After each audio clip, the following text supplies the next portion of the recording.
Hi, hey, and hello there. Behind here, and I am going to try to talk about She-Hulk.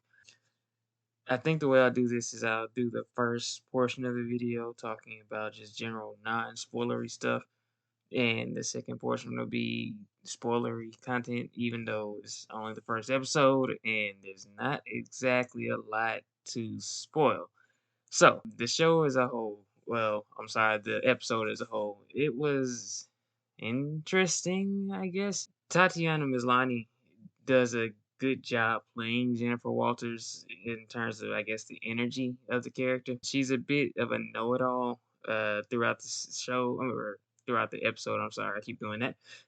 Throughout the episode, she's a bit of a know-it-all, but I think she kind of gets not put in her place per se, but she kind of is forced to listen to what was told to her in the beginning of the episode. And of course, Mark Ruffalo is there, and he does his part as Bruce Banner in the Hulk, more so the Hulk than Bruce Banner, because he's basically Professor Hulk at all times now. Of course, if you didn't know that, that's who that is. That's Professor Hulk. They call him Smart Hulk in the show, but it's pretty much Professor Hulk, I believe. The CGI was good, better than it looked in the trailers. I think that they must have saw a lot of the people's reactions and was like, "Yeah, we need to do something about this." So that was good. And in terms of, I think the episode as a whole, it was fair. Not too much in one time. It was about 38 minutes, and that 38 minutes was actually very fast paced now that I think about it. It wasn't your typical origin story, I guess you could say, but it served its purpose. So, with that said, that's about all I can get into as far as the non-spoilery goes. And here we go with the spoiler section of it. Ready? Three, two, and one. So, the episode starts off with Jennifer preparing for court, and she's with two colleagues. Their names escape me at the moment. It's a guy and a girl. Oh, I'm sorry, a woman. And basically, the guy is kind of like this typical jerk. Is like these sly remarks, and the woman is very supportive of her. And so, with that, especially in the current climate of comic book entertainment, not just comic book entertainment, but entertainment period. That's just it's almost like that's a given nowadays. It's like the man has to be the jerk and the female has to be the supportive one to the other female. And that's not to say it doesn't happen, but of course they're gonna put that in there. But what shocked me was that Jennifer actually happened to already be She-Hulk at that point. So it actually starts off with her breaking the fourth wall and being like, "Hey, this is actually what happened. This is how I became She-Hulk." So then it cuts back into a flashback of sorts, I guess.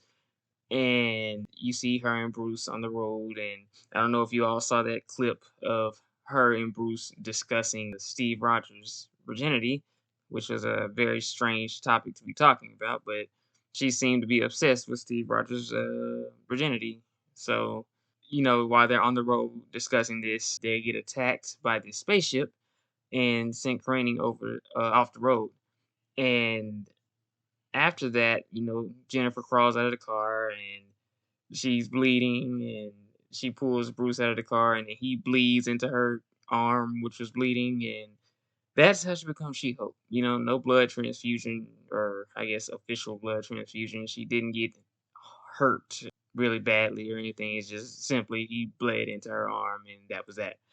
So that's how she became She-Hulk. A little bit less dramatic, but hey, what can we do?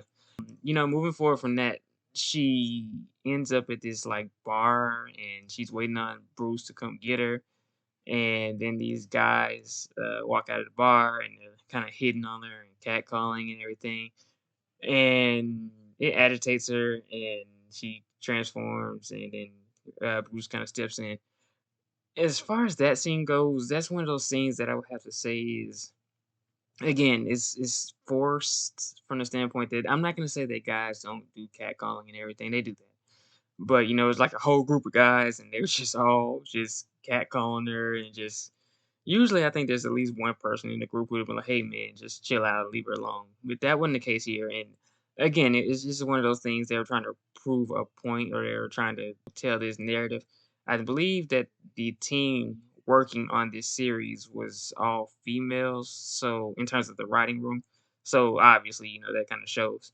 Anyway, Bruce gets her to the his hideout or his island, and he tells her that she's a Hulk now, and she's kind of against it. And again, there's you get this montage of him showing her how to be a Hulk and how to control her anger, and of course that scene you know that controversial quote unquote scene of her fussing at Bruce about how she's always controlling her anger, and she has been controlling her anger longer than him.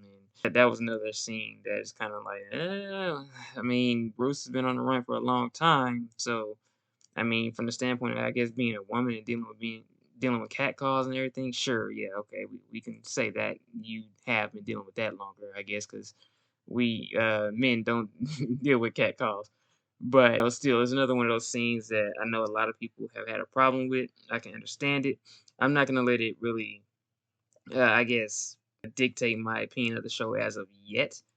But yeah, again, it's one of those things where that's what, like, the second or third thing there that it was in this episode, and it's like kind of a, all right, Marvel, we get it. Don't keep bashing the nail with the hammer. We get it. But other than that, in the midst of Bruce showing her the ropes of being a Hulk, they end up butting heads, and there's a scrap. They kind of have a tussle. And I actually did appreciate that because she didn't beat Bruce, right? Like, it's not one of those situations like Rise of Skywalker when Rey beat Luke Skywalker, and she had no business doing that.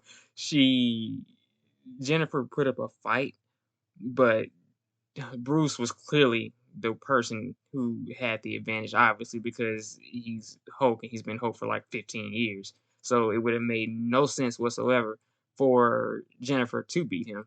Like I said, she got a few hits, and she did better than she probably should have in some ways. But again, we kind of have to assume that Bruce was holding back, right?